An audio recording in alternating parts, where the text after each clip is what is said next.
अभ्यास योग म्हणून, कुंडलिनी योग म्हणून ख्याती आहे, त्या अध्यायातील श्लोक क्रमांक 4 पासून आजच्या ह्या क्रमिक विषयाला आरंभ करत आहोत। ह्या श्लोकाच्या मध्ये साधक योगी योगारूढ केव्हा होतो याचं प्रतिपादन केलं आहे। अथ इदानीं कदा योगारूढः भवति इति उच्यते। तो योगारूढ कधी होतो याचा विचार या श्लोकामध्ये सांगितला आहे। काल आपण पाहिलं, जो अरुरुक्षु आहेत म्हणजे योगावर आरूढ होण्याची ज्याला इच्छा आहे पण अजून योगावरती आरूढ झालेला नाही, त्यासाठी गीतेने सांगितलं आहे त्याने कर्म कारण उच्यते। त्याने कर्म करत राहणं हे त्याच्यासाठी प्रमुख कारण मानलं आहे। पण जो योगारूढ झालेला आहे त्याने मात्र तस्यैव शमः कारणम् उच्यते। आतापर्यंत ज्याने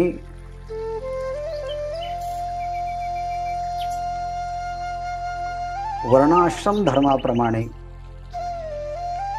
ईश्वर समर्पण भावाने कर्म केलेलं होतं, तोच आता योगारूढ झाला आहे।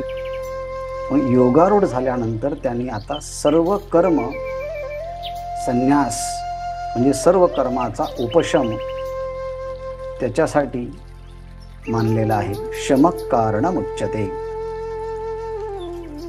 योगावरती आरूढ झाला नाही म्हणजे ध्यान योगावरती किंवा ज्ञान योगावरती आरूढ झाला नाही, पण आरूढ होण्याची इच्छा आहे। आरूढ होत नाही याचा अर्थच अंतःकरणामध्ये अजून तेवढी शुद्धता, पवित्रता आणि मांगल्यता आली नाही। त्याकरता त्यांनी निष्काम कर्म करणं अत्यंत आवश्यक आहे।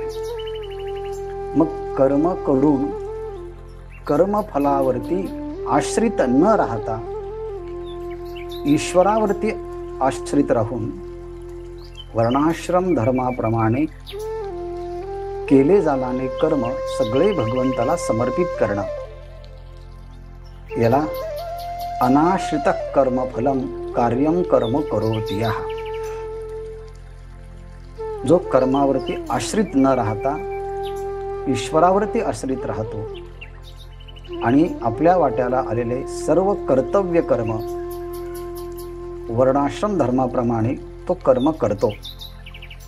अनाश्रित कर्मफलम कार्यम कर्म करोति, तो कर्म करतो। मग हे कर्म कुठपर्यंत करत राहणं आवश्यक आहे?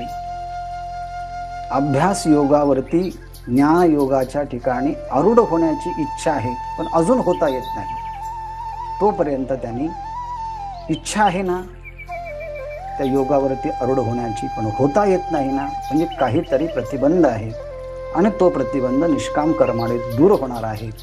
म्हणून त्याने कर्म कारणम् उच्यते आणि ते कर्म कसं करावं हे पहिल्या श्लोकामध्ये सांगितलं। अनाश्रित कर्मफलम कार्यम कर्म करोति यः। आणि त्या कर्माची प्रशंसा भगवंताने एवढी केली की अशा प्रकारचा कर्म करणारा योगी हा संन्याशाप्रमाणेच आहे, किंवा ज्याला योगी म्हणतात तोच संन्याशी आणि ज्याला संन्याशी म्हणतात तोच योगी, असं भगवंताने कथन केलं। यम संन्यासमिति प्राहु योगम तम विद्धि पांडव नैह संन्यस्त संकल्पो योगी भवति कश्चन। ज्याने संकल्पाचा त्याग केला नाही म्हणजे कर्मफलाच्या संकल्पाचा त्याग केला नाही असा कोणीही योगी होऊ शकत नाही। म्हणून कर्मफलाचा त्याग करायचा, परंतु ईश्वरावरती समर्पित व्हायचं आणि मग सगळे कर्म ईश्वराला समर्पण करून झालेलं प्राप्त झालेलं फळ हे भगवंताचा प्रसाद म्हणून मानायचा, असं जर केलं गेलं तर त्याच्याकरता ते कर्मच महत्वाचं कारण आहे आणि ते कर्म करत करत तो हळूहळू अंतःकरण शुद्धी एकाग्रता प्राप्त झाल्यानंतर ध्यानाच्या ठिकाणी स्थिर होतो आणि ध्यानाच्या किंवा ज्ञानाच्या ठिकाणी स्थिर झाला की त्यांनी सर्व कर्माचा संन्यास म्हणजे सर्व कर्माचा त्याग त्याने करावा. यावत यावत कर्मेभ्य उपरमते तावत तावत निरायासस्य जितेंद्रियस्य चित्तं समाधीयते तथा सती स झटती योगारूढः भवति. जसजसं कर्मापासून तो विरक्त होत जाईल तसतसा तो जितेंद्रिय आणि समाहित चित्ताचा झाला की कोणत्याही क्षणी त्वरित तो योगारूढ होऊ शकतो आणि त्या योगारूढ झालेल्या जीवनमुक्त महापुरुषाचं जे काही वैभव आहे, त्याचं जे काही संपत्ती आहे, त्या संपत्तीची तुलना जी एकता समता आणि सत्यता हेच त्या जिज्ञासू साधकाचं शील म्हणजे स्वभाव आहे.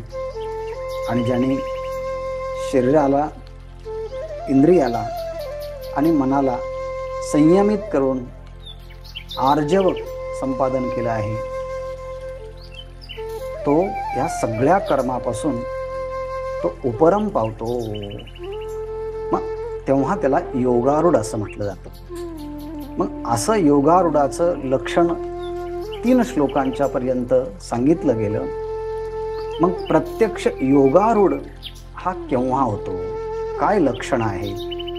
तर योगारूढ म्हणजे योगावरती आरूढ झाला आहे, ध्यान योगावरती आरूढ झाला आहे. त्याचे 3 लक्षणं या ठिकाणी सांगितले आहे. क्रमाने पाहूया. यदा हि निंद्रियार्थेषु न कर्म अनुसज्जते सर्वसंकल्प संन्यासी योगारूढस्तदोच्यते. शेवटची ओळ आहे तदा योगारूढः उच्यते. तेव्हा तो साधक, तो योगी अभ्यास योगावरती किंवा ध्यान योगावरती आरूढ झाला आहे असं समजावं. कधी समजावं? तर त्याचे 3 कारणापैकी पहिलं कारण आहे. केव्हा समजावं? यदा, जेव्हा ही म्हणजे खरोखर हा योगी इंद्रियार्थेषु न सज्जते.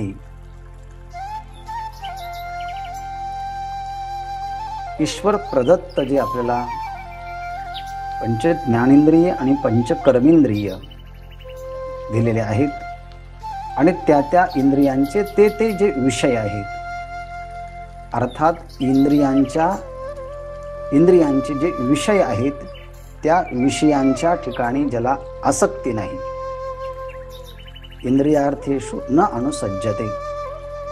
सरळ सरळ सोप्या भाषेमध्ये योगारूढ तेव्हाच तो जिज्ञासू साधक झाला आहे असं समजायचं जेव्हा त्याला विषयाची आसक्ती पूर्णपणे समाप्त झालेली असते. इंद्रियार्थेषु न अनुसज्जते. इंद्रिय अर्थ म्हणजे विषय, इंद्रियांच्या विषयांच्या मध्ये जो थोडाही आसक्त होत नाही, तदा योगारूढः उच्यते. तेव्हा तो योगावरती आरूढ झाला आहे असं समजावं. हे पहिलं लक्षण. दुसरं लक्षण आहे न कर्मसु अनुसज्जते. जो नित्यनैमित्तिक जे काही कर्म आहे त्या कर्माच्या मध्येही आसक्त होत नाही, म्हणजे त्याला कर्माची आसक्ती नाही. तदा योगारूढः उच्यते. तेव्हा तो योगारूढ झाला आहे असं समजावं. म्हणजे पहिल्या लक्षणामध्ये ज्याला विषयाची आसक्ती नाही तेव्हा तो योगारूढ झाला समजावा. दुसऱ्या लक्षणामध्ये ज्याला कोणत्याच कर्माची आसक्ती नाही तो योगारूढ झाला समजावा. आणि तिसरं एक सामान्य महत्त्वाचं लक्षण सांगितलेलं आहे ते म्हणजे सर्व संकल्प संन्याशी. सर्व संकल्प संन्याशी असं म्हणत असताना सगळ्या प्रकारच्या संकल्पाचा ज्याने पूर्णपणे त्याग केलेला आहे तो योगारूढ झाला आहे असं समजायचं. तदा योगारूढः उच्यते. आता ह्या संबंधाने आपण ह्या 3 वाक्यांचं विश्लेषण करणार आहोत आणि ते विश्लेषण शंकराचार्यांचं भाष्य आणि त्यावरती माऊलींच्या ओव्यांचं भाष्य करणार आहोत. आणि ह्या 3 लक्षणं आपल्या ठिकाणी बसतायत का, आपल्या ठिकाणी आहेत का, किंवा आपल्या ठिकाणी येऊ शकतील का, किंवा आपल्या ठिकाणी हे लक्षणं येण्याची शक्यता तरी आहे का. बी जज टू युअर लाईफ. तुम्हीच तुमच्या जीवनाचे जज बनायचं आहे. आता इथे तुम्हाला कोणाचा पक्षकार तुमच्याकडे येणार नाही आणि तुम्ही त्याचं वकीलपत्र पण घ्यायचं नाही. इथं स्वतःच वकीलपत्र स्वतःच घेऊन त्याचं जज आपण स्वतःच बनायचं आहे. म्हणून डोंट बिकम जज टू अदर. डोंट जज अदर. दुसऱ्याचं आपण न्यायाधीश बनायचं नाही. त्याने काय केलं, मी काय केलं, तो काय करतो, तो काय करत नाही, याचं अनालिसिस करण्याच्या ऐवजी मी कसा आहे आणि माझ्या ठिकाणी काय शक्यता आहेत अंतरंग जीवनातल्या, याचं संशोधन ज्याने त्याने जर केलं तर तोच त्याच्या जीवनाचा हा न्यायाधीश बनू शकतो. इथे काही कोणी तुम्हाला बाहेरून येऊन तुमचं वकीलपत्र घेऊन आध्यात्मिक क्षेत्रामध्ये तुम्ही ह्या पदाला पोहोचलेले आहात आणि म्हणून तुम्हाला हे सर्टिफिकेट देण्यात येत आहे असं काही नाही आहे. इथे आपणच आपल्याला अंतर्मनातून ओळखायचं आहे की मी कुठे आहे, माझी भूमिका काय आहे. आणि म्हणून त्यातला पहिला भाग आहे इंद्रियार्थेषु न सज्जते तदा योगारूढः उच्यते. जो इंद्रियांच्या विषयांच्या ठिकाणी आसक्त नाही तेव्हा त्याला योगारूढ असं म्हटलं जातं. या निसर्गामध्ये विषयांची आसक्ती जीवाला एका जन्मातील नाही, अनंत जन्मातून तो सतत ह्या इंद्रियांच्या माध्यमातून त्या विषयांचा सारखा उपभोग घेत आल्यामुळे त्याचा इतका चांगला अभ्यास झाला आहे की त्याच्या व्यतिरिक्त तो राहू शकत नाही.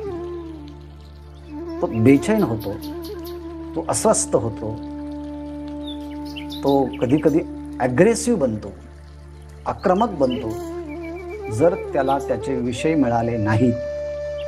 म्हणून तो साम दाम दंड भेद या कोणत्याही पद्धतीने त्या विषयांची उपलब्धता होईल याचा तो प्रयत्न करतो. मग कधी तो आपल्या अधिकाराचा उपयोग करतो, कधी आपल्या पदाचा उपयोग करतो, कधी आपल्या सामर्थ्याचा उपयोग करतो. काहीही करून विषय संपादन करणं हा त्याला प्रमुख पुरुषार्थ मानला जातो आणि त्यालाच विषयाची आसक्ती म्हणतात. जसं की पतंग नावाचा जो छोटासा किडा आहे तो दिव्यावरती झडप घेतो आणि त्याला त्या रूपाची आसक्ती असते. जो हरिण असतं त्या हरिणाला नादाची आसक्ती असते आणि म्हणून तो नादाला भुलून पारधी त्याला पकडतो आणि जीवन समाप्त होतं. म्हणजे केवळ शब्दाला आकर्षण झाल्यामुळे तो पकडला गेला. मासा हा आमिष मिळेल ह्या भूमिकेतून जेव्हा कोळी जाळं टाकतो, ते आमिष पकडण्याच्या निमित्ताने मासा जवळ जातो आणि त्याच्याच त्या घशामध्ये तो गळ अडकतो आणि तिथे तो तडफडून मरतो, कारण त्याला रस या विषयाची आसक्ती आहे. दीपाला रूपाची आसक्ती. हत्ती पकडण्यासाठी खूप मोठा खड्डा घेऊन त्यावरती कृत्रिम पाचोळा पसरवला जातो आणि त्यावरती हत्तीने कृत्रिम उभी केली जाते आणि त्या स्पर्शासाठी हत्ती जेव्हा झेपावतो आणि खड्ड्यात पडतो आणि बरेच दिवस त्याला खड्ड्यात ठेवणं क्षीण झाल्यानंतर मग त्याला वरती काढलं जातं. म्हणजे हत्ती हा स्पर्शासाठी प्रसिद्ध आहे. मग शब्द, स्पर्श, रूप, रस, गंध. गंध, भ्रमर हा गंधासाठी प्रसिद्ध आहे. त्याला गंध आवडतो आणि त्या उमललेल्या फुलामध्ये तो अडकून पडतो आणि सूर्यास्त झाला कधी त्याला कळतच नाही. आणि हे कमळाचे नाजूक पाकळ्या त्याला चिरून बाहेर येण्याची क्षमता असताना सुद्धा तो म्हणतो की मी लाकडं छेदन करून त्यांचा भुगा करून मी पलीकडे जाऊ शकतो, पण कोमल असणाऱ्या कमळाच्या पाकळ्यांना मी छेदन करू शकत नाही. याला म्हणायचं की त्या गंधाच्या ठिकाणी आसक्त झाला की मनुष्य पूर्णपणे पराधीन होतो. विषयासक्ती असणं म्हणजे आपल्या जीवनावरती नियंत्रण या विषयांचं असणं, म्हणजे आपण सेवक बनणं आणि त्यांनी आपला मालक बनणं. राग आपल्यावरती आरूढ झाला की आपल्याला सांगतो त्याला शिव्या द्या, त्याला असं असं बोला, रागवा त्याच्यावरती, आणि आपण मग रागवतो.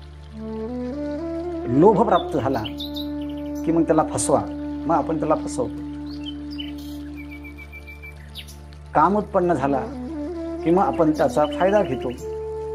ह्याप्रमाणे या जीवाच्या ठिकाणी जोपर्यंत शब्द, स्पर्श, रूप, रस, गंध आणि ज्ञानेंद्रिय आणि कर्मेंद्रियांची विषयाची आसक्ती आहे तोपर्यंत तो योगारूढ होऊ शकत नाही. पण यदाही इंद्रियार्थेषु, जेव्हा इंद्रियांच्या विषयांच्या ठिकाणी तो आसक्त होत नाही, तदा योगारूढ उच्यते, तेव्हा तो योगारूढ झाला असं समजा. म्हणजेच आता त्याच्यावरती हे विषय प्रभावित करत नाही. योगसूत्रामध्ये काल आपण परवा पाहिला हा एक विषय की एखादा सर्प पकडणारा कितीही मोठा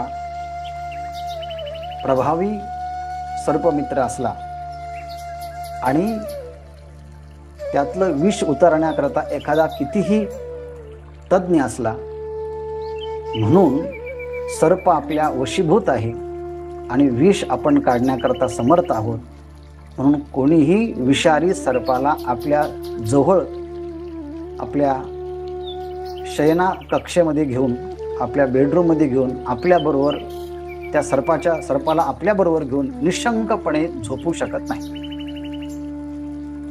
किती जरी असलं तर कधीही तो सर्प डंक मारू शकतो.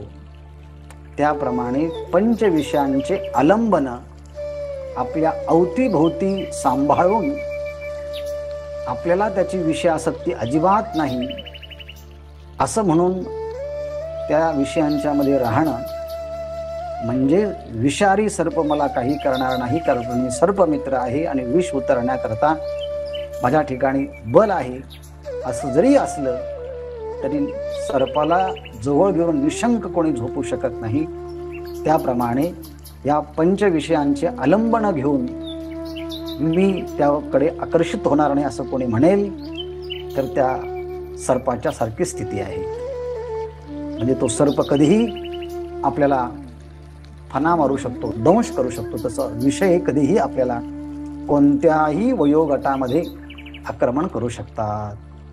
पण आता विषयांच्या विषयी थोडीशी लालसा नाही. ज्ञानेश्वर महाराजांनी खूप छान वगळलेलं आहे, ते पाहूया आपण नंतर. तदा योगारूढ उच्यते, हे झालं पहिलं लक्षण. दुसरं आहे न कर्मसु अनुसज्जते.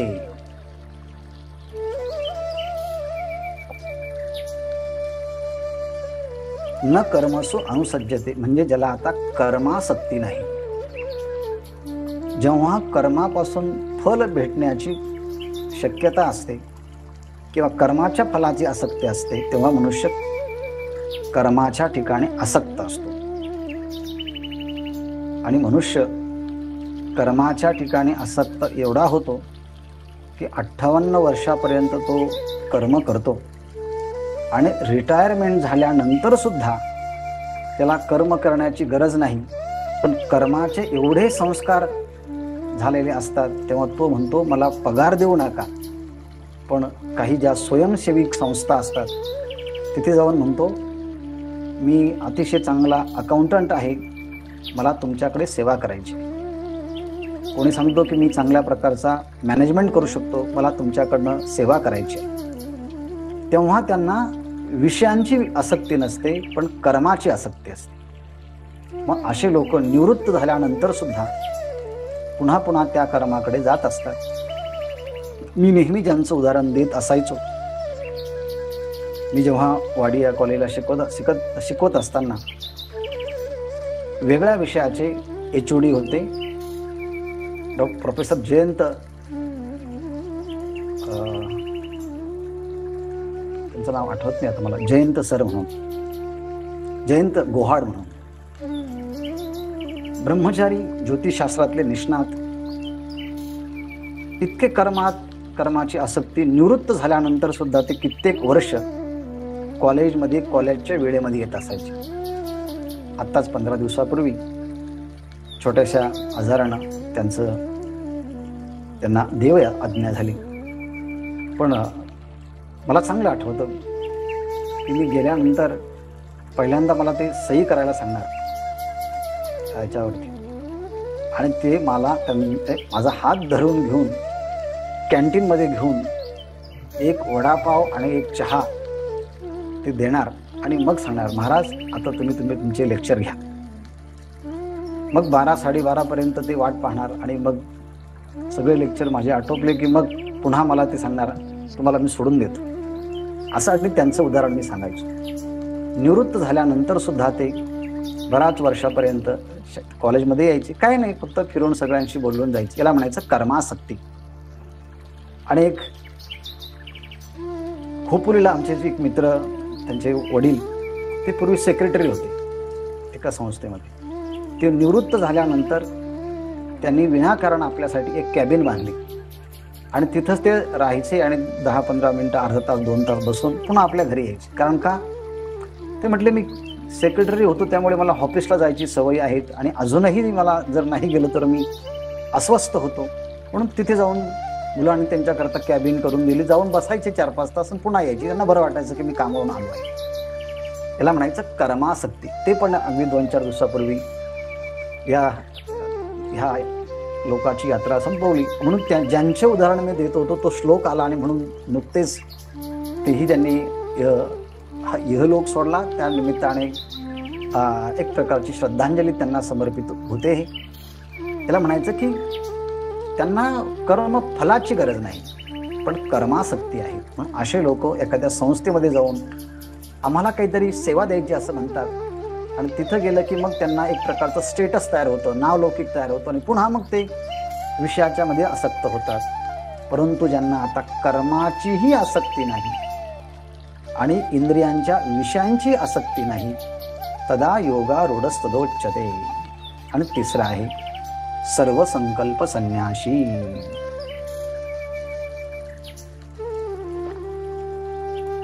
सर्व संकल्प संन्यासी, सगळ्या प्रकारच्या संकल्पाचा त्याग करायचा. संकल्प म्हणजे काय? कल्पनाच ना एक प्रकारची ती, पण कसा हा तो सम्यक संकल्प नाही. मनात येईल ती कल्पना करायची एखाद्या वस्तूच्या विषयी. म्हणजे काय?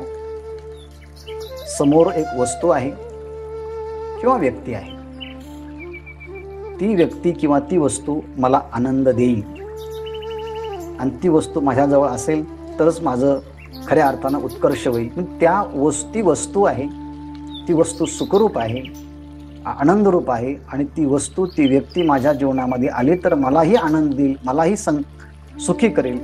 म्हणून ती वस्तू किंवा ती व्यक्ती मिळवण्यासाठी मनामध्ये तशा प्रकारचं सारखं कॉन्टम्प्लेशन, चिंतन करत राहणं. आणि एकदा की मनुष्य एखाद्या विषयाचं चिंतन करायला लागला आणि ते जर धर्माच्या विरुद्ध असेल तर गीतेमध्ये आपल्याला तो श्लोक येऊन गेला, ध्यायतो विषयान पुंसा संगस्ते शुपजायते संगात संजायते कामः कामात् क्रोधो भिजायते क्रोधात भवति सम्मोहा सम्मोहात् स्मृतिभ्रमः स्मृतिभ्रंशात बुद्धिनाशो बुद्धिनाशात प्रणश्यति. एक लॅडर ऑफ फॉल्स आहे. चिंतन करता करता मनुष्य बुद्धिनाशात प्रणश्यति, पुरुषार्थ करण्याकरता असमर्थ बनतो. असं चिंतन करताना हे होत असतं. याचा विचार दुसऱ्या अध्यायामध्ये आपण केला, त्यामुळे पुन्हा पुनरावृत्ती नको. म्हणून संकल्प माणसाच्या मनामध्ये आला की मनुष्य त्या संकल्प पूर्तीसाठी पुन्हा कर्म करतो आणि कर्माच्या माध्यमातून पुन्हा विषयासक्तीकडे जातो.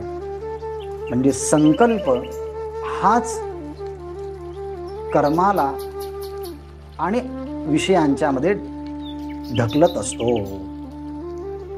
पण जेव्हा ह्या तिन्ही प्रकारचे नसतात, विषयासक्ती नसते, कर्मासक्ती नसते आणि सर्व संकल्प संन्यास असतो, तेव्हा अशा वेळेस तो साधक, तो जीवनमुक्त, तो मुमुक्षु योगारूढः दा उच्यते. तेव्हा तो आता ध्यान योगावरती आरूढ झाला आहे, ज्ञान योगावरती आरूढ झाला आहे. मग त्याच्याकडनं कर्म हे आपोआप समाप्त होतात, पण त्याच्याकडनं कर्म घडत नाही. यावरती थोडंसं भाष्य आपण पाहूया भगवत पूज्यपादांचं. यदा समाधीयमान चित्तो योगीही, ज्याचं चित्त समाहित झालेलं आहे असा योगी, इंद्रियार्थेषु इंद्रियाणाम अर्थः शब्दादयः तेषु इंद्रियार्थेषु, इंद्रियांचे अर्थ म्हणजे विषय त्या शब्दादिकांच्या ठिकाणी न अनुसज्जते, जो आसक्त होत नाही. त्याप्रमाणे कर्मसु, कर्म 3-4 प्रकारचे आहे. नित्य कर्म, नैमित्तिक कर्म, काम्य कर्म, प्रतिषिद्ध कर्म. या कोणत्याच कर्माचं प्रयोजन त्याला नसतं. म्हणून प्रयोजन अभावात बुद्ध्या न अनुसज्जते. आता त्याला नित्य कर्म करायचं काही प्रयोजन नाही, नैमित्तिक नाही, काम्य नाही, निषिद्ध कर्म नाही. कोणतंच कर्माचं प्रयोजन त्याला नसल्यामुळे, प्रयोजन अभावात त्यापासून मला कोणतं फलच मला नको आहे, नित्य नैमित्तिक कर्मापासून किंवा काम्य प्रसिद्ध कर्मापासून, निषिद्ध कर्मापासून. म्हणून बुद्ध्या न अनुसज्जते, त्याची बुद्धी आसक्त होत नाही. अनुषंगम कर्तव्य बुद्धिम न करोती, मला हे नित्य नैमित्तिक काम्य कर्म केलं पाहिजे अशी कर्तव्य बुद्धी पण राहत नाही. म्हणजे आता विषयासक्ती नाही आणि कर्मासक्ती पण नाही. त्याचबरोबर सर्व संकल्प संन्यासी, सर्वान संकल्पान इहमुत्रार्थ काम हेतून संन्यासितुम शीलम अस्य इति सर्व संकल्प संन्यासी. इहलोक आणि परलोकातल्या कोणत्याच विषयांच्या विषयी कामना ज्याच्या मनामध्ये नाही, सर्व विषयांना टाकून देण्याची इच्छा, शील स्वभाव ज्याचं बनलं आहे, त्याला योगारूढ असं म्हणतात. तस्मिन काले, त्या काळामध्ये सर्व संकल्प संन्यासी, त्याला इति वचनात असं म्हटलं जातं. आणि म्हणून सर्वाणि कर्माणि संन्यस्यत इत्यर्थः. म्हणून तो सर्व कर्म आणि सर्व विषय यांचा त्याग करतो. कारण का? सर्व संकल्प संन्यासी, त्याने सगळ्या संकल्पाचाच त्याग केला आहे. म्हणजे वस्तूंच्या विषयी सम्यक कल्पना, म्हणजे ती वस्तू आनंददायी आहे, माझ्या जीवनात आली की मला आनंद करेल, अशा प्रकारचा विचार त्याला संकल्प म्हणतात. आणि ह्या संकल्प पूर्तीसाठी मग कर्म आणि विषय आणि पुढची मालिका सुरू होते. सुरुवात कुठून आहे तर संकल्प. म्हणून असं म्हटलं जातं, संकल्प मूलाही सर्वे कामाः. आपणा मनामध्ये जेवढ्या कामना उत्पन्न होतात त्याला मूळ स्रोत आहे तो संकल्प. म्हणून मनुस्मृतीमध्ये असं म्हटलं आहे, संकल्प मूलः कामो वै यज्ञः संकल्प संभवाः. सगळ्या कामनांचं मूल हा संकल्प आहे. म्हणून जेवढे काही कर्म घडतात ते संकल्प संभवाः यज्ञाधिक. महाभारतामध्ये शांती पर्वामधली एक व्यासांनी श्लोक दिला आहे. या संबंधाचा प्रसिद्ध श्लोक आहे गीतेतला. महाभारताचा प्रसिद्ध श्लोक आहे. त्यात म्हणतात, काम जानामि ते मूलम. हे कामा, तू कशापासून उत्पन्न होतो, तुझं मूळ कशामध्ये आहे हे मला चांगलं माहिती आहे. संकल्पात किल जायसे. हे कामा, तुझी उत्पत्ती ही संकल्पापासून झाली आहे. संकल्प मनुष्याने केला की तो संकल्प पूर्तीसाठी मनामध्ये एक प्रकारची डिझायर, इच्छा उत्पन्न होते. पण मी मात्र, हे कामा, तू जर संकल्पापासून उत्पन्न होत असेल ना, तर मी माझ्या जीवनामध्ये कोणत्याच प्रकारचा संकल्प करणार नाही. नत्वाम संकल्प इष्यामी. आणि जर मी संकल्पच केला नाही तर समूलः न भविष्यती. तू कधी भविष्यात उत्पन्न होणारच नाहीस. आणि म्हणून सर्व संकल्प परित्यागी च सर्व संकल्प संन्यासः. सर्व संकल्पाचा परित्याग केला की सर्व कर्माचा त्याग हा आपोआप होतो. उपनिषदामध्ये म्हटले आहे, स यथा कामो भवति तत् क्रतुर्भवति यत् कर्तुर्भवति तत् कर्म कुरुते. एकदा की स यथा कामः भवति. एकदा की मनुष्याच्या अंतःकरणामध्ये काम उत्पन्न झाला की तत् क्रतु भवति, मग तो निश्चय करतो. आणि यत् कर्तृभवति तत् कर्म कुरुते. एकदा की निश्चय केला की मनुष्य त्याप्रमाणे कामाला लागतो. इत्यादी श्रुतीभ्य. याप्रमाणे श्रुतीचाही विचार सांगितला, महाभारताचाही विचार सांगितला. आणि आता पुन्हा स्मृतीचा विचार सांगतात, यद यद ही कुरुते जंतु तत् तत् कामस्य वेष्टितम. जेव्हा जेव्हा मनुष्य एखादं कर्म करतो तेव्हा त्या कर्माच्या पाठीमागे तो कामाने प्रेरित झालेला असतो. तशा प्रकारची कामना अंतःकरणामध्ये असते आणि म्हणून तो कर्मात प्रवृत्त होतो. इत्यादी श्रुती स्मृतीभ्यश्च न्यायाच्च. म्हणजे श्रुती स्मृती आणि महाभारतादी ग्रंथांचं एवढ्या आपल्याला पुरावे दिले. आणि म्हणून मनुष्य एखाद्या कामात प्रवृत्त होत असेल, समजायचं की त्याला काहीतरी इच्छा आहे, संकल्प आहे. म्हणून सर्व संकल्प संन्याशी कश्चित स्पंदितुम अपि शक्ताः. नहीं सर्व संकल्प संन्याशी कश्चित स्पंदितुम अपि शक्ताः. मतलब नहीं शक्ताः. जर मनामध्ये संकल्पच नसेल तर मनुष्य एक क्षण सुद्धा आपल्या जागेवरून हलू शकत नाही. संकल्प केला की मला कसली इच्छाच नाही की तो थोडा सुद्धा एका जागेवरून हलू शकत नाही. जसं की मला तर झोपण्याची इच्छा झाली की मी, असं म्हणतात लोक, एका कुशीवरती जो झोपला ना सकाळी त्याच कुशीवरती उठतो, हलत सुद्धा नाही. आता इच्छाच नाही कसली म्हटली. आणि म्हणून नाही सर्व संकल्प संन्याशी कश्चित स्पंदितुम अपि न शक्ताः. संकल्प नसेल तर मनुष्य एक इंच सुद्धा जागा सोडू शकत नाही. आणि म्हणून सर्व संकल्प संन्यासी इति वचनात सर्वान कामान सर्वाणी कर्माणी त्याजयति भगवान. आणि भगवान सांगतात की असा जो योगारूढ झाला आहे तो सर्व प्रकारच्या कर्माचा संकल्प त्याग करतो, त्याच्याकडनं कर्म होऊ शकत नाही. एवढी योग्यता आपल्या अंतःकरणामध्ये आपण स्वतःला आतून तपासून जर पाहिलं की मला विषयाची आसक्ती आहे का अजून असेल तर तुम्ही योगारूढ होऊ शकत नाही. कर्माची आसक्ती आहे का, उत्तर हो असेल तर योगारूढ होऊ शकत नाही.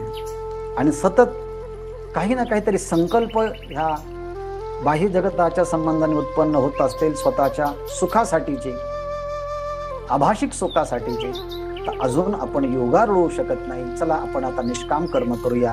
अनाश्रित कर्मफलम कार्यम कर्म करोति। या ससन्यासी च योगी च न निर्णच्या क्रिया पहिल्या दुसऱ्या श्लोकात जी स्तुती केली त्या स्तुतीप्रमाणे आपण कर्माला प्रवृत्त होऊया। असं हा मगाशी म्हटल्याप्रमाणे यू आर द जज ऑफ युअर लाईफ, तुम्ही तुमच्या जीवनाचे न्यायाधीश व्हा। आणि ह्या लक्षणांच्याद्वारे माझी किती पाण्यामध्ये मी आहे की ज्याची त्याने आपल्याला शोधायचं असतं। यावरती ज्ञानेश्वर महाराजांच्या ओव्या अतिशय मननीय स्वरूपाच्या आहेत, ते आपण बघूया।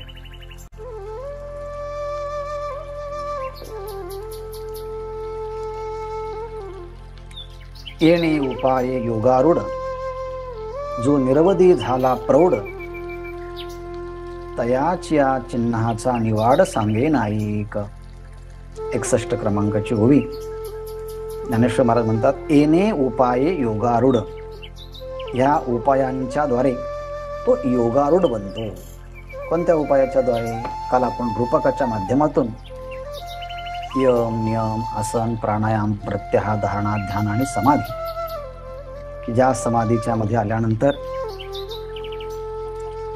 कर्माची धाव संपून जाते, प्रवृत्तीची हाव संपून जाते, साध्य साधन यांचं ऐक्य होतं, पुढील कर्तव्याचा विस्तार होत नाही, मागील केलेल्या साधना आठवत नाही, आणि अशा रसमय भूमिकेमध्ये तो समाधीची अनुभूती घेतो।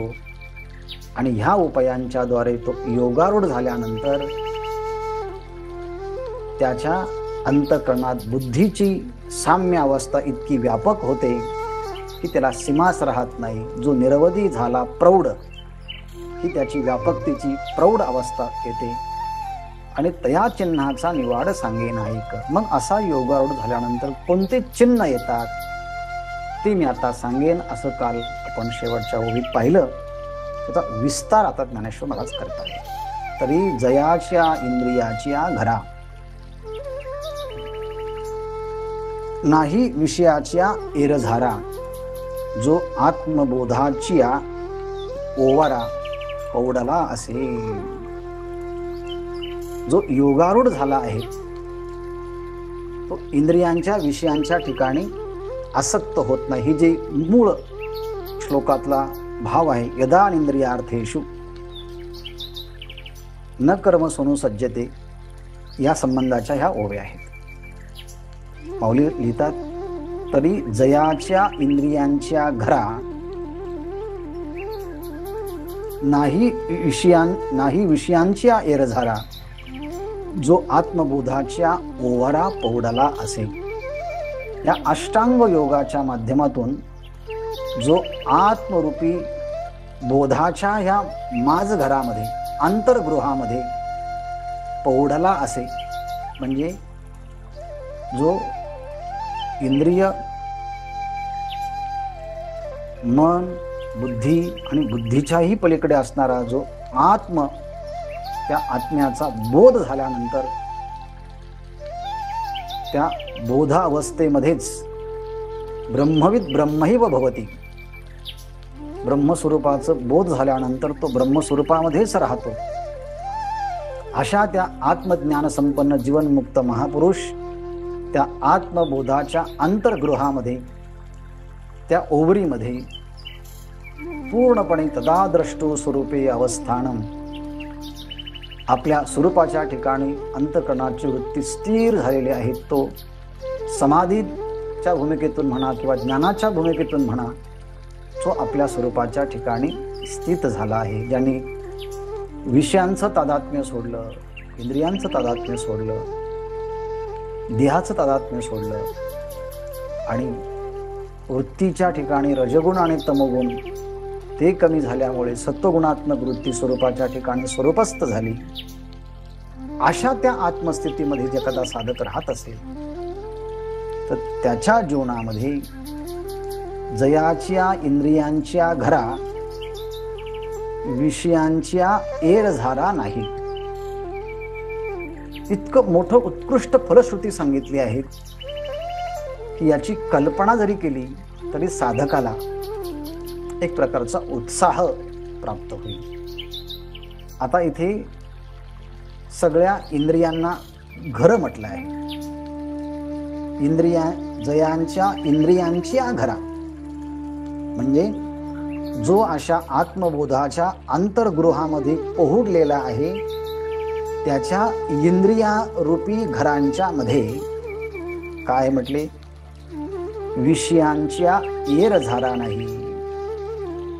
तसा मनुष्य जेवण केल्यानंतर आपल्या अंगणामध्ये किंवा पुढच्या भागामध्ये सारखी एजा करत असतो, तसा हा आत्मस्वरूपामध्ये रंगल्यामुळे याला तर आता कसली आठवणच नाही. पण जगातले जे काही शब्द स्पर्श रूप रस गंध आहे, ते विषय सुद्धा याची एवढी उच्च कोटीची अवस्था पाहिल्यानंतर या इंद्रियांच्या घरामध्ये ते जगातले विषय सुद्धा येरझाऱ्या घालत नाही, म्हणजे तिकडे फिरकत सुद्धा नाही. एखादा विषय मनुष्याला प्राप्त करायचा म्हटला की मनुष्य त्यावर डोळा ठेवून असतो, सारखा येरझारा घालत असतो, म्हणजे पाहत असतो कधी संधी भेटेल, कधी संधी भेटेल, कधी मला तो विषय मिळेल. परंतु जगातले विषयच ह्या महापुरुषाची स्वरूप स्थिती पाहिल्यानंतर इतके आश्चर्यचकित झाले की आम्ही सगळे विषय तिथे जर आम्ही गेलो तरी आमचा काही उपयोग होणार नाही. म्हणून त्या इंद्रियांच्या घराच्या अवतीभोवती सुद्धा हे विषय येरझाऱ्या घालत नाही, जवळ येण्याचा तर प्रश्नच नाही. त्याला म्हणायचं इंद्रियांच्या विषयाच्या ठिकाणी तो मनुष्य आसक्त होत नाही, कारण आत्मसाक्षात्काराची गोडी त्यांनी अनुभवल्यामुळे आता विषयाच्या गोडीची लालसा त्याला राहत नाही. ह्याप्रमाणे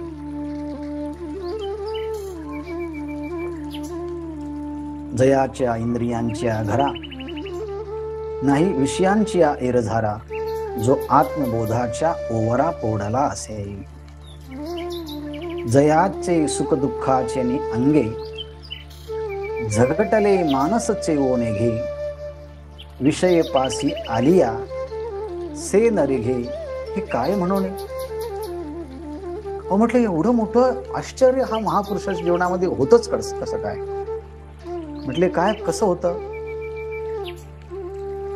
जयाचे सुख दुःखाचे अंग झगटल्या मानस चेवू नये. आपण अर्थ कसं करूया अगोदर, जयाचे मानस चेवो नेघे, म्हणजे पहिला शब्द अगोदर घेऊया आणि त्याच ओवीतला शेवटचा शब्द म्हणजे उपांत्य शब्द. जयाचे मानस चेवो नेघे, त्याचं मन चेवो नेघे म्हणजे जागृत होत नाही, जाग होत नाही. त्याचं मन जाग होत नाही या जीवनमुक्त महापुरुषाचं मन. मग त्या मनाला जाग कोण करू इच्छित, कोण करतं सांगतात, सुख दुःखाचे अंगे झगटले. मनुष्याच्या जीवनामध्ये कधी एकदम उच्च कोटीचं सुख तर कधी एकदम पराकोटीचं दुःख, हे सुख दुःखाचे अंग ह्या मनाला सारखे धक्के देत असतात. आणि प्रचंड दुःख किंवा प्रचंड सुख, तीव्रतम सुख किंवा खूप मोठ्या प्रकारचं दुःख जीवनामध्ये आलं की कितीही मोठा मनुष्य असेल तर तो विचलित होतो. या कोरोनाच्या काळामध्ये बऱ्याच जणांना एक आंतरिक भीती वाटते. आपल्या जवळचे मोठमोठे लोक जात आहेत, त्यांच्या बातम्या येत आहेत, इथे कधी कोणाचा कसा कसा नंबर लागेल, त्या नंबरामध्ये आपलाही नंबर येतो की काय, म्हणून ते मन कधी कधी विचलित होतं. म्हणून या लॉकडाऊनच्या काळात बऱ्याच लोकांनी सांगितलं की तुमचे कार्यक्रम चालू आहे, आम्हाला लिंक तरी पाठवावं, म्हणजे आम्ही तुमच्या लिंकला जोडून राहिलो तर कोरोनाच्या लिंक पासून आम्ही जरा विचलित होईल.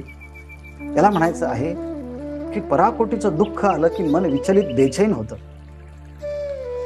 किंवा सुख जर जास्त झालं तर मनुष्य याला त्याला सांगत सुटतो, तेव्हाही तो विचलित होतोच ना.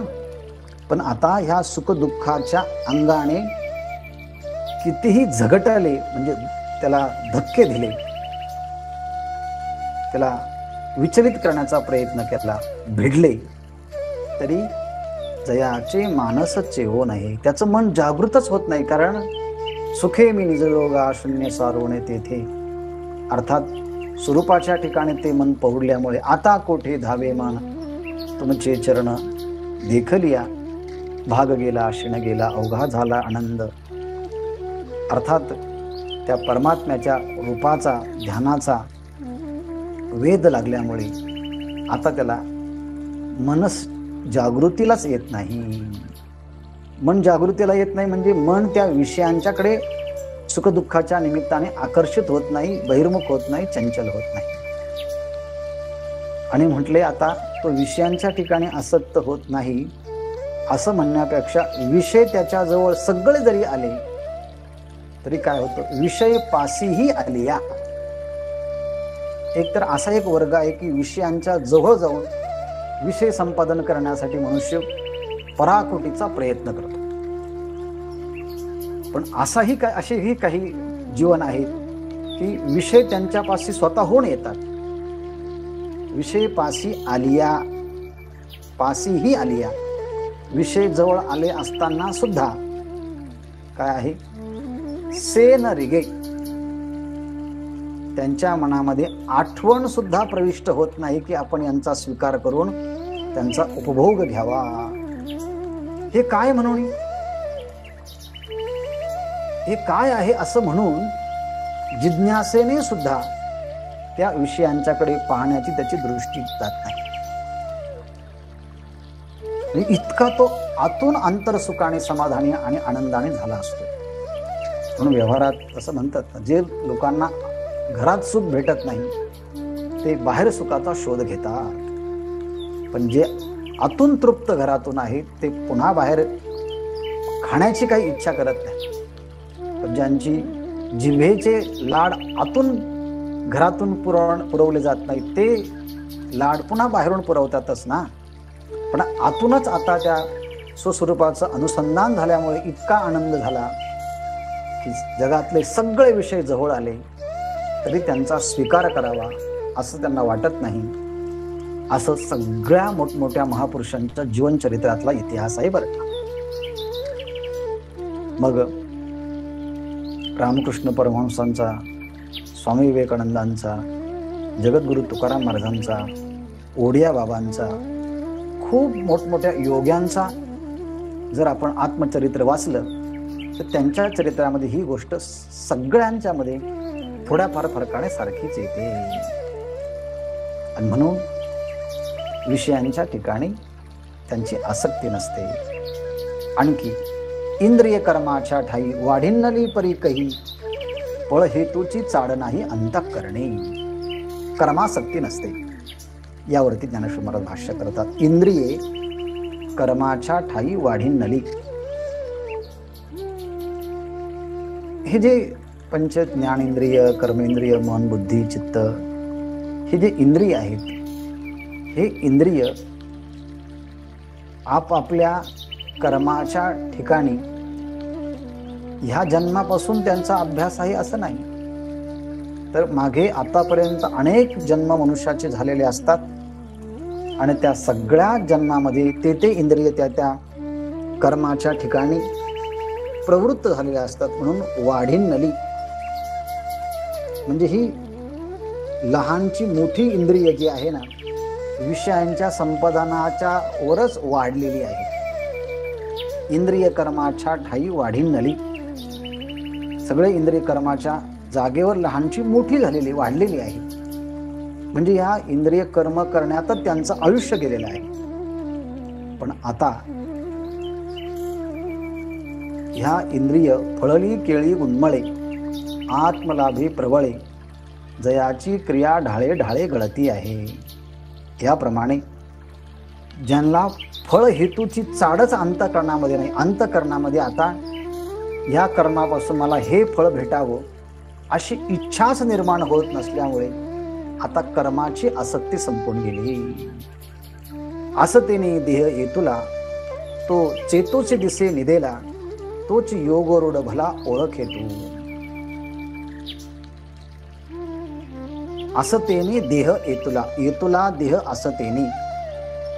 हा जो आपल्याला दिसणारा 3.5 हाताचा जो देह आहे, हा एवढा मोठा 3.5 हाताच्या देहाने मनुष्य असूनही हा जीवनमुक्त महापुरुष येतुला देह असतेने, एवढा मोठ्या 3.5 हाताचा देह इथे असताना सुद्धा जो चेतूची दिसे निधला, जो चेतूची निधेला दिसे, म्हणजे व्यावहारिक दृष्टीने हा जीवनमुक्त महापुरुष सगळ्या कर्माच्या मध्ये व्यस्त जरी दिसत असला, सामान्य माणसं कर्मात व्यस्त दिसतातच, पण आध्यात्मिक माणसं सुद्धा कोणत्या ना कोणत्या कार्यामध्ये व्यस्त, जबाबदारीच्या मध्ये ते दिसतात. पण बाहेरून ते कर्मात जरी व्यस्त दिसले, पण आतून ते तो चेतोची पण निधेला दिसे. बाहेरून सगळ्या कर्मात प्रवृत्त होताना दिसतात, पण आतून ते आपल्या स्वरूपाच्या ठिकाणी, आत्मस्वरूपाच्या ठिकाणी पोहोडलेले आहेत. म्हणजे आत्मस्वरूपाच्या ठिकाणी त्यांची अंतःकरणाची वृत्ती स्थिर झालेली आहे. पण समष्टीची गरज म्हणून ईश्वर त्यांच्याकडनं कार्य करून घेतो. अज्ञानी मनुष्य स्वतःच्या रागद्वेषातून कर्मामध्ये प्रवृत्त होतात आणि आयुष्यामध्ये कर्म करतात. तर जीवनमुक्त महापुरुष, योग्य अधिकारी, त्यांच्याकडनं ईश्वर स्वतःहून कर्म करून घेतात. तो लोकसंग्रहाचा. पण त्यांना मात्र तशी इच्छा नसते, म्हणून बाहेरून ते कर्मात प्रवृत्त असले, पण आतून मात्र स्वरूपाने आपल्या स्वरूपाच्या ठिकाणी स्थित असतात, निद्रिस्त असतात.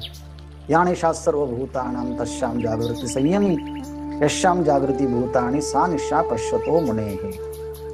मग अशी जी उच्च कोटीची अवस्था, बाहेरून कर्मात तर आतून समाधीमध्ये, अशी विलक्षण अवस्था आहे.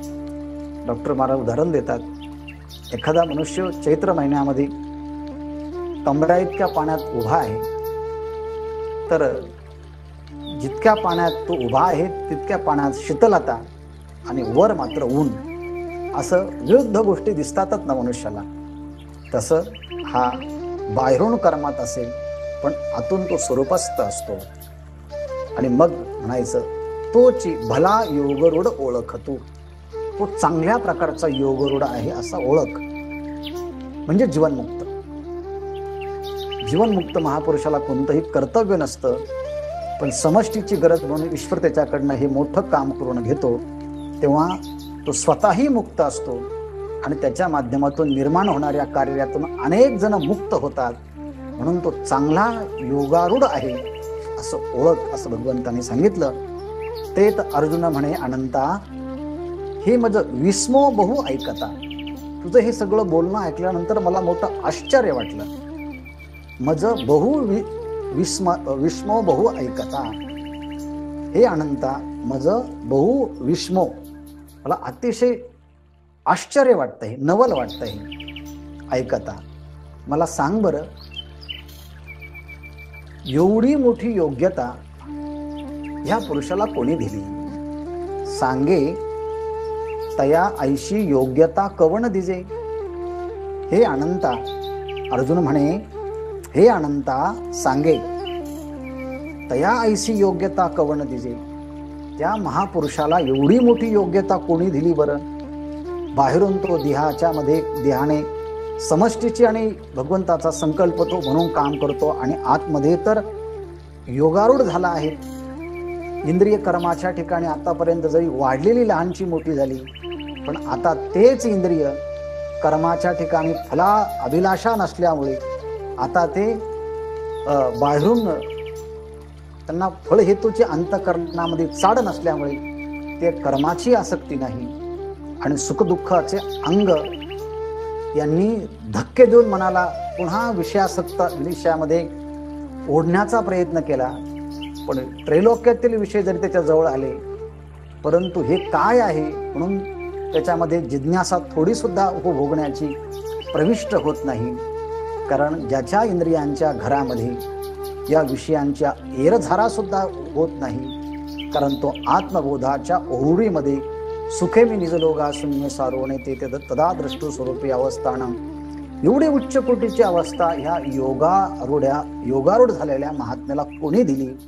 अशा प्रकारची जिज्ञासा झाल्यानंतर भगवंताने त्याच्या जिज्ञासे पूर्तीसाठी 2 श्लोक सांगितले.